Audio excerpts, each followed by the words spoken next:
La entrevista con Pedro Ferriz de Con. Central FM. Equilibrio. Regresamos con ustedes aquí a Central FM Equilibrio, como siempre, con el gusto de tenerlos y darle la bienvenida a Pablo Casas Lías. Él es director general del Instituto Nacional de Investigaciones Jurídico-Aeronáuticas, para platicar justamente sobre este tema que le presentamos ahora en el resumen, que es la búsqueda de recuperar la categoría 1 aeroportuaria. Y te agradezco mucho, Pablo. Gracias por estar con nosotros. A tus órdenes, Pedro. Buen día. Sí, fíjate que ahora se volvió a poner en la palestra esta situación de que se recupere la categoría 1 a partir de las declaraciones que hizo el secretario, que pues en apariencia en estos días, próximos días, tengo entendido yo que realmente va a ser por ahí de enero, por la primera quincena de enero, que vendrán los inspectores de la FAA, la Autoridad Aeronáutica Americana, que nos degradó a 2 por no cumplir con los estándares internacionales en seguridad aérea por parte de nuestra autoridad aeronáutica, así de sencillo. Entonces, este avance que van a venir a dar, según ellos, ya tienen un 80% de avance en cuanto a las observaciones, en cuanto al desahogo y a la solvencia de estas observaciones. Y entonces, a partir de esta visita que hagan estos inspectores, se podrá determinar una conclusión posteriormente, porque obviamente tienen que hacer los análisis respectivos, las verificaciones en campo, en real, y a partir de ahí pues se podrá determinar si podemos recuperar la categoría 1 o no. Están previendo que más o menos por ahí de abril, Pedro, podríamos ya estar recuperando esa categoría. Yo lo dudo mucho, te voy a decir por qué. En primer lugar, el problema de la degradación que tenemos, si bien coincidió con que se militarizó una autoridad aeronáutica civil y que son militares sí experimentados en la aviación, pero no experimentados en lo que es la administración de la aviación civil, ni en lo que es el negocio de la aviación civil. Bueno, todo esto que se conjugó, pues ha venido a complicar este hecho de poder recuperar esta categoría.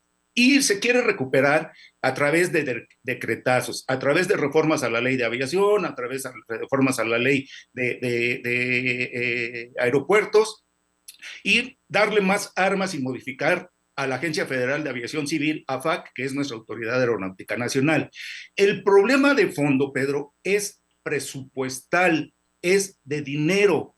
A nosotros nos degradaron porque nuestra agencia no tiene para pagar personal, no tiene para entrenar a personal, no tiene para pagar bien al personal, así está establecido por la FAA, no solo pagarles, sino pagarles bien, no tiene para capacitarlos, no tiene para dotarlos de equipo y no tiene el personal suficiente. Esto no lo tiene porque no tiene presupuesto.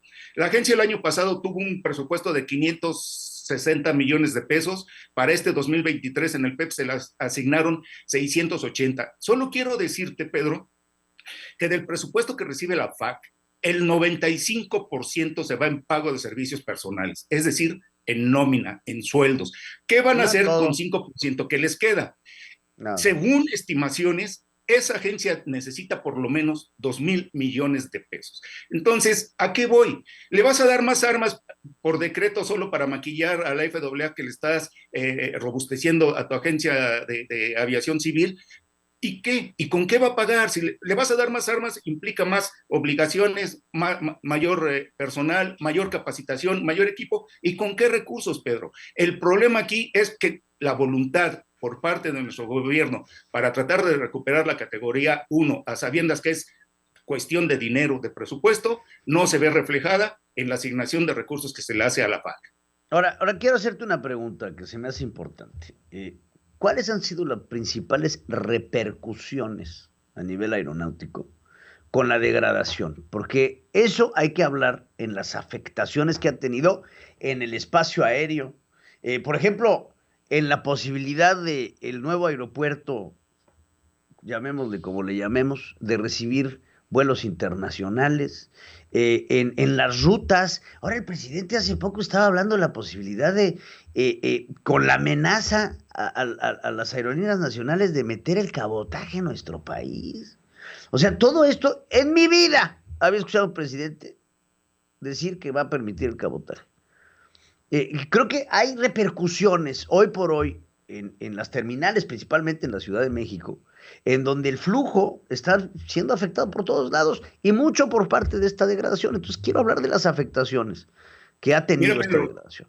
una de las consecuencias de la degradación es que nuestras aerolíneas no pueden abrir nuevas frecuencias ni nuevas rutas, en este caso, pues hacia Estados Unidos. Y no hay que olvidar ni pasar por alto que el 80% de nuestro transporte aéreo comercial y de pasajeros es con Estados Unidos. Entonces, obviamente, estas restricciones, las aerolíneas venían saliendo de una crisis financiera que les generó la pandemia, que pues bueno, es una cuestión de la naturaleza y no hay a quién culpar. Pero venían saliendo de esto, empiezan a tratar de recuperar y viene la degradación, Pedro. ¿Qué pasa? Que entonces estas aerolíneas nacionales que se reestructuraron, que hicieron nuevas reingenierías financieras, que recontrataron y rehicieron sus arrendamientos, sus leasings con aeronaves. Por ejemplo, Aeroméxico trajo 40 nuevas aeronaves que no se han podido utilizar, Pedro, con el costo financiero que tiene eso, y no se han podido utilizar por el simple hecho de que como estamos degradados no podemos abrir nuevas rutas ni nuevos vuelos cuando ellos ya tenían programado esta situación.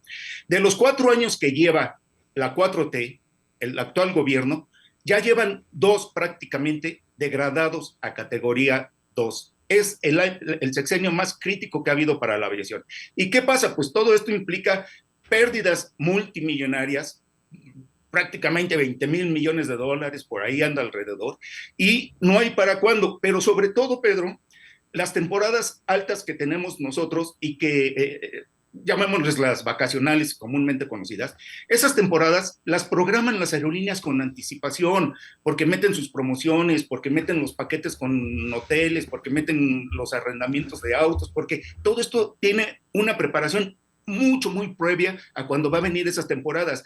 Nada más en estos 2 años que llevamos, prácticamente van 5 temporadas altas, van a ser 5 temporadas altas que nuestras aerolíneas han perdido la posibilidad de explotarlas como normalmente se explotan. Y bueno, a eso súmale que pues obviamente las aerolíneas americanas pues han podido acaparar más mercado en función de lo que nuestras aerolíneas están impedidas a hacer con motivo de la degradación. Entonces prácticamente hay equipos, es decir, aeronaves nuevas de primera generación que no se han podido usar y mucho menos explotar y que siguen siendo una carga financiera para nuestras aerolíneas. Entonces, esta es una parte que se debería de tener en primer lugar, dado que si quieres proteger a tu aviación nacional, pues debes de apoyarlas por lo menos desde ese aspecto, pero insisto, si le estás dando 90 millones de pesos más en el presupuesto que el anterior, pues eso no es nada, Pedro.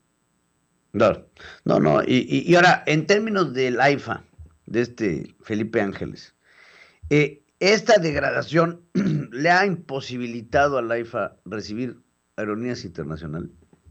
El AIFA está imposibilitado desde que creció, desde que se planeó. Es un aeropuerto que no se planeó, no se diseñó y no se construyó bajo los principios que normalmente rigen la construcción de un aeropuerto para que sea efectivamente un lugar de comunicación, un aeropuerto de destino y de salida, que esté considerado en el concierto internacional como un aeropuerto internacional, y no se hizo conforme a los estudios de mercadotecnia, de mercadología, de nicho de negocio, de perfil de pasajeros, de infraestructura, de comunicación, y todo eso es un aeropuerto que nació únicamente por un capricho y que al carecer de todos estos consensos en el que normalmente participan todos los actores que van a participar en un aeropuerto, como son aerolíneas, como son hoteles, restaurantes, los que dan servicios comerciales, servicios aeroportuarios, servicios complementarios, el mismo entorno ecológico y urbanístico en torno al aeropuerto que se va a construir. Bueno, todo esto no fue tomado en cuenta, se hizo por hacerse. Y ese problema, aunado a que está en una orografía muy complicada para las operaciones de despegue y de aterrizaje, y aunado a que carece de la infraestructura suficiente y necesaria, nunca le va a permitir ser un aeropuerto internacional, por más que así lo hayan nombrado. Eso se puede hacer unilateralmente y no pasa nada. Pero si ese aeropuerto fuera el aeropuerto internacional que pretenden, desde el primer día estaría lleno, como los de Bangkok, como el de Hong Kong. Acaban de inaugurar la 8ª terminal del John F. Kennedy, saturada ya de pasajeros, y de vuelos. ¿Por qué? Porque se hicieron como se debían de hacer. Este aeropuerto está hecho capricho y es imposible que pueda dar el apoyo que tenía que dar al sistema aeroportuario metropolitano en función de tratar de descongestionar nuestro espacio aéreo.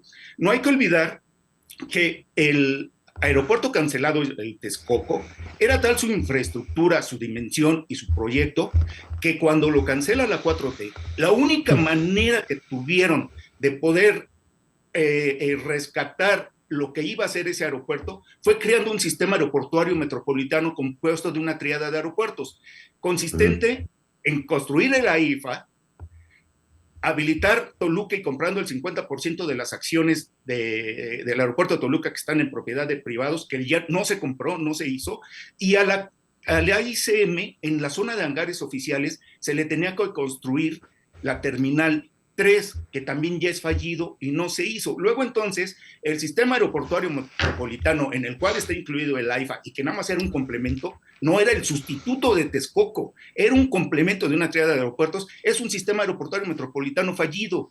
Por eso vamos a seguir teniendo un aeropuerto de tercer mundo, saturado, apestoso, y sobre todo con el despilfarro que ha habido, dado las cancelaciones, las penalizaciones y lo que ha costado todo al día de hoy. Entonces, es un aeropuerto que no puede recibir vuelos internacionales, tan es así que cuando ha habido incidentes o cuestiones ambientales en el AICM... No los pueden desviar ahí. No los pueden ni siquiera desviar no, los mandan a Querétaro, los mandan a Puebla.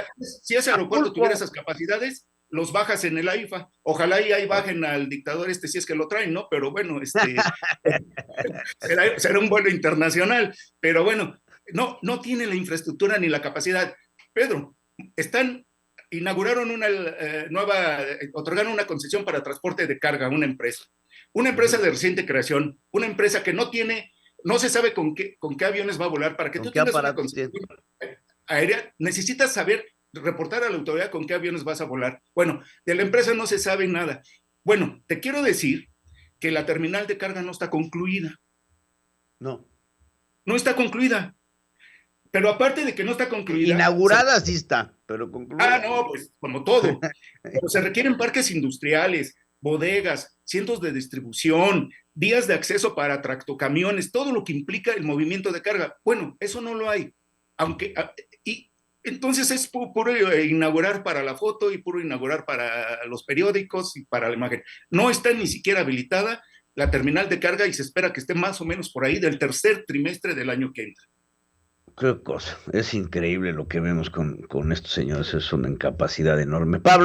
Gracias Pablo Casas Lías, director general del Instituto Nacional de Investigaciones Jurídico-Aeronáuticas. Gracias por estar con nosotros. Buen día, Pedro. Hasta luego. Muchas gracias a ti. Hola, ¿qué tal? Soy tu amigo Pedro Ferriz Híjar y te quiero compartir 4 cosas que son muy importantes para nosotros. Primero que nada, dale me gusta a todas nuestras transmisiones, a todos nuestros videos y en todas nuestras plataformas. Comenta. Aquí en Central FM es muy importante tu opinión en los chats en vivo o en los comentarios. Recuerda, te queremos leer. Comparte en tus redes personales o con tus amigos por WhatsApp y demás medios. Así nos ayudas a unirnos a esta gran plataforma para que más gente sea nuestra voz. Suscríbete y activa todas las notificaciones para que no te pierdas ninguno de nuestros contenidos. Central FM Equilibrio siempre está marcando el cambio que México necesita.